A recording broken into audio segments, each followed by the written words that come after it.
Hello दोस्तों, आज के इस वीडियो में हम बताने वाले हैं क्लास 10th का फिजिक्स। ठीक ना, क्लास 10th का है, फिजिक्स है।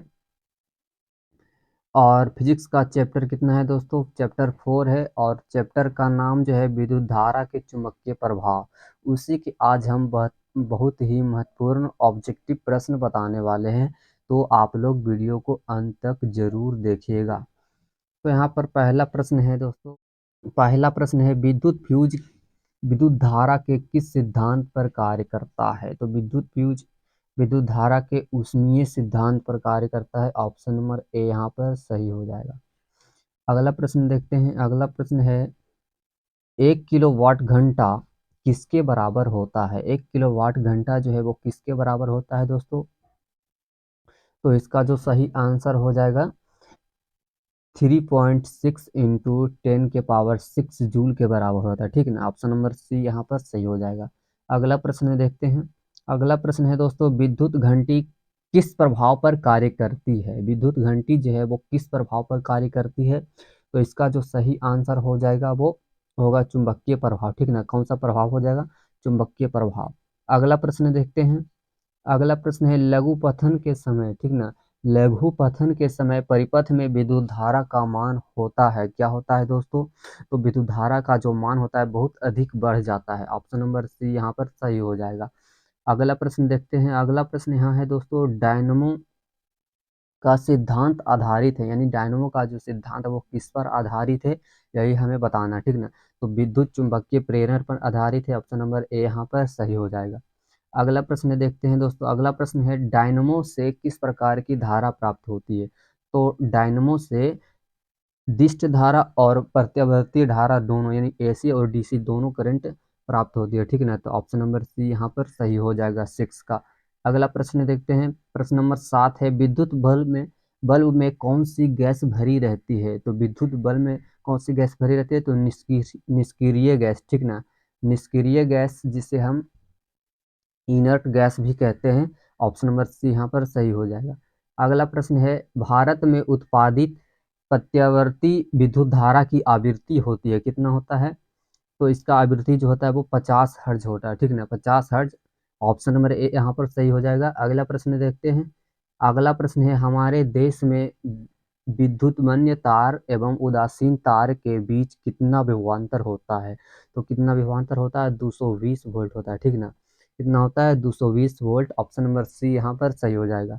अगला प्रश्न देखते हैं। अगला प्रश्न है विद्युन्मय तार किस रंग का होता है? किस रंग का होता है? लाल रंग का होता है दोस्तों। तो ऑप्शन नंबर बी यहाँ पर सही हो जाएगा, लाल रंग का होता है।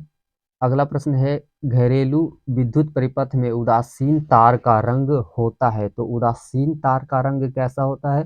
तो काला होता है। ठीक ना, एक लाल होता है और एक काला होता है। तो इसमें हो जाएगा उदासीन जो तार होता है वो काला होता है। अगला प्रश्न देखते हैं। अगला प्रश्न है चुंबकीय क्षेत्र का एसआई मात्रक क्या होगा? तो चुंबकीय क्षेत्र का जो एसआई मात्रक होता है वो टेस्ला होता है। ठीक ना, क्या होता है? टेस्ला। ऑप्शन नंबर बी यहाँ पर सही हो जाएगा। अगला प्रश्न है दोस्तों। अगला प्रश्न क्या है विद्युत चुंबकीय प्रेरण की खोज किसने की थी? तो विद्युत चुंबकीय प्रेरण की खोज फैराडे ने किया था। ऑप्शन नंबर ए यहाँ पर सही हो जाएगा। अगला प्रश्न देखते हैं। अगला प्रश्न है दी गई वोल्टता के स्रोत से जुड़े किसी चालक में प्रति सेकेंड उत्पन्न ऊष्मा होता है। तो प्रति सेकेंड उत्पन्न ऊष्मा कितना होता है दोस्तों? तो ये हो जाएगा धारा के वर्ग के समानुपाती। ठीक है, धारा के वर्ग के समानुपाती। ऑप्शन नंबर बी यहाँ पर सही हो जाएगा।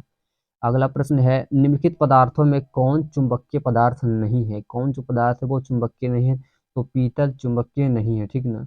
अगला प्रश्न है पृथ्वी का विभव होता है, पृथ्वी का विभव क्या होता है? ऋणात्मक होता है, धनात्मक होता है, कि शून्य होता है, कि अनंत होता है?